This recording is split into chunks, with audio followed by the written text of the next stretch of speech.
Okay. In this video, we are going to discuss about the thermodynamic analysis of the steam nozzle or analysis of steam nozzle. Okay. So now, in this, what we are going to determine is the velocity of the steam flow, discharge through the nozzle, condition for maximum discharge, and efficiency of the nozzle. Okay. So first, we are going to discuss about velocity of the nozzle. Okay. So, or velocity of the steam. Okay. We know that the steam enters with high pressure and low initial velocity at the entrance of the nozzle, and it is considered to be negligible when compared to the exit velocity. Okay. So, the steam always enters into the nozzle at high pressure and high temperatures, but the transformation of energy takes place in the nozzle, and the energy will be converted into the kinetic energy, that is a jet of steam. So here, when compared to the exit velocity, the inlet velocity is very less, hence we can consider the inlet velocity as negligible. Okay. So now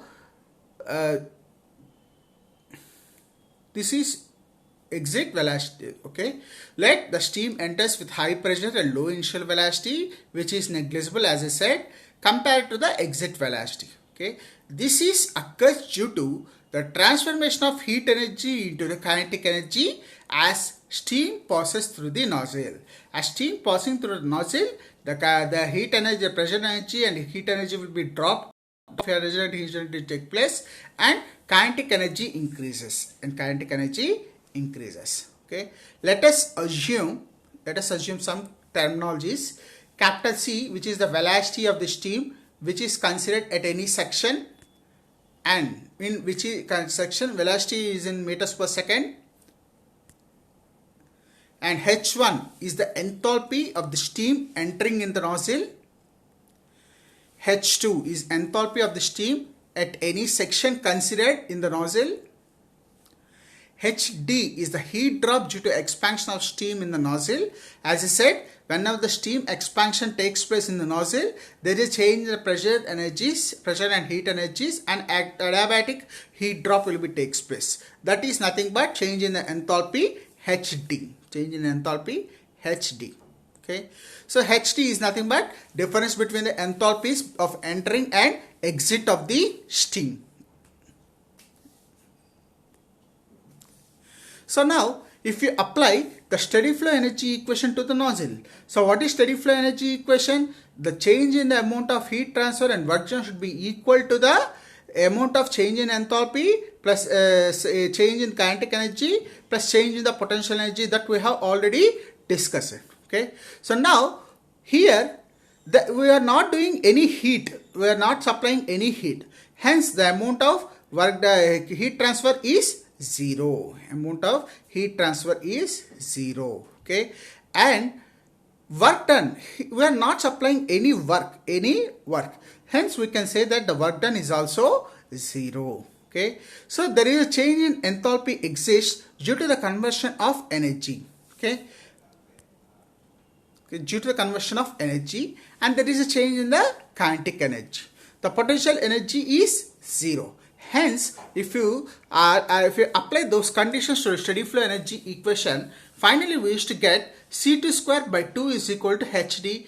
From this, we can write C is equal to square root of 2 into 1000 HD. So why I have written 1000 means the change in enthalpy lies in kilojoules. So hence we used to take it as 1000 per HD.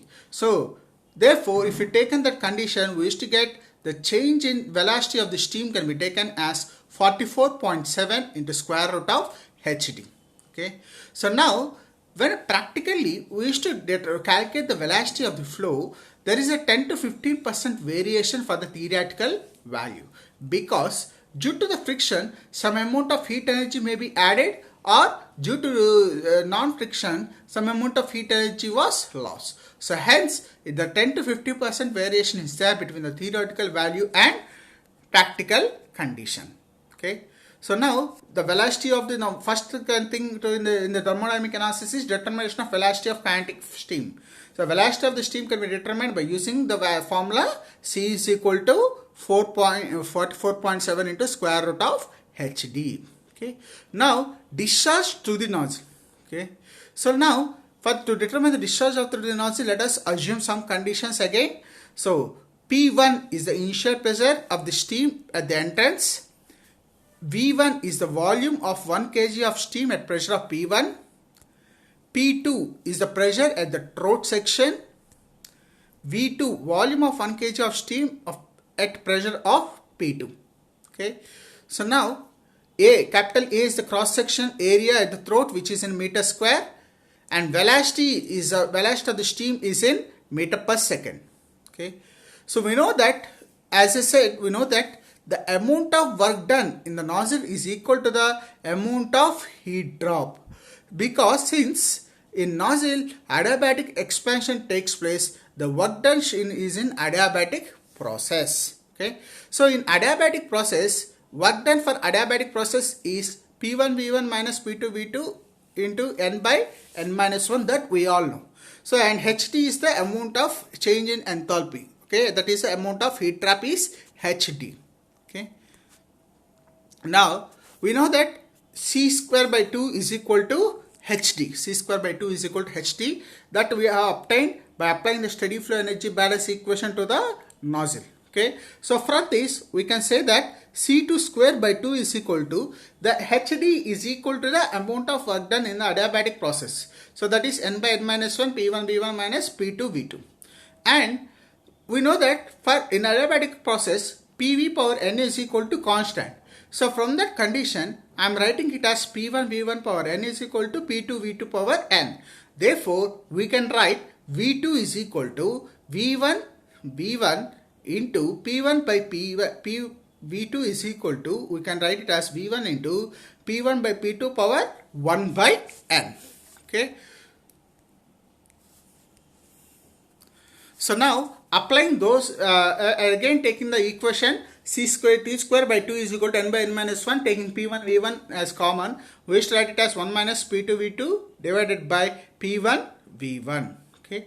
Applying now from the above equation, the change in the velocity of the nozzle can be taken as 2 into N by N minus 1 P1 V1 into 1 minus P2 by P1 power N minus 1 by N. So here, if you observe the equation, what are the variables here means? So N is adiabatic value, that is constant. Only the variables volume is constant, V1 is constant, and 1 for kg of volume is constant. Only variable things are pressures between the P1 and P2. Hence, the ratio of throat pressure to the initial pressure, entrance pressure, is called as critical pressure ratio. Okay. So now, if M is mass of steam discharged in kg per second, then mass of discharge of mass can be taken as area into velocity divided by specific volume V2. Okay. So we know the value of velocity at the exit of nozzle, and V2 is the volume at the exit. We used to substitute those two values. We used to get the value this is the C is the velocity of the nozzle, that is 2 into N by N minus 1 P1 V1 into 1 minus P2 by P1 whole power N minus 1 by N. And V2, specific volume V2, that is obtained from adiabatic process equation, that is V2 is equal to V1 into P1 by P2 power 1 by N. Okay. Now substituting those values, you can determine the discharge of the air of steam from the nozzle is obtained as mass of discharge is equal to A by V1 into 2 into N by N minus 1 P1 V1 P2 V2. So substituting and calculating that, we used to get the mass of discharge equation. Okay. So now in the above equation, the only variable term is P2 by P1. So the P2 by P1 is known as critical pressure ratio. Okay. In the above equation, the only one value that is variable, that is called as critical pressure ratio, P2 by P1. P2 by P1. Okay. So what is the condition for maximum discharge? So now to obtain maximum discharge, the differentiation of the critical pressure ratio is assumed to be K, that is P2 by P1 equal to K. Now the discharge will be maximum when the differential of mass of discharge with respect to the critical pressure ratio should be equal to the 0, then we can obtain the maximum discharges value. Okay. So now the dm by dk is equal to 0. If you solve about the maximum discharge equation in differentiation form, then we used to get the discharge will be maximum when the critical pressure ratio P2 by P1 is equal to 2 by n plus 1 whole to the power of n by n minus 1. Okay. So now if you substitute this critical pressure ratio in the discharge equation, we used to get have the maximum discharge as maximum M max discharge is equal to area into n into P1 by V1 into 2 by n plus 1 whole to the power of n plus 1 by n minus 1, which is all under the square root. All under the square root except area. Okay. So now we are going to discuss about nozzle efficiency. Okay. So the efficiency of the nozzle is to determine the efficiency of the nozzle. We are discussing that when the steam flows through the nozzle, the final velocity of the steam for the given pressure drop is reduced due to the following reasons. Okay. That is friction between nozzle surface area and the steam, due to internal friction of the steam itself, due to shock losses. The nozzle efficiency is determined as ratio of actual enthalpy drop to the theoretical enthalpy drop. Okay, so that is actual enthalpy drop is always less than the theoretical enthalpy drop because of the previously discussed reasons like friction between the nozzle surface and the steam, internal friction in the steam itself, and due to the shock losses. Due to these losses, the actual enthalpy drop is different to the theoretical enthalpy drop. Therefore, the ratio of actual enthalpy drop to the theoretical enthalpy drop is called as nozzle efficiency. Okay. So the nozzle efficiency is nothing but ratio of actual heat drop to the isentropic heat drop. That is an actual theoretical heat drop between the same pressures. Okay. So now the nozzle efficiency can also be determined using the velocity coefficient. Velocity coefficient is the square of the velocity coefficient is equal to the efficiency of the nozzle. Okay. So what is velocity coefficient? The velocity coefficient is nothing but the ratio of actual exit velocity to the theoretical exit velocity under the same pressures. Okay. That is velocity coefficient is C2 dash by C3. Okay. Thank you.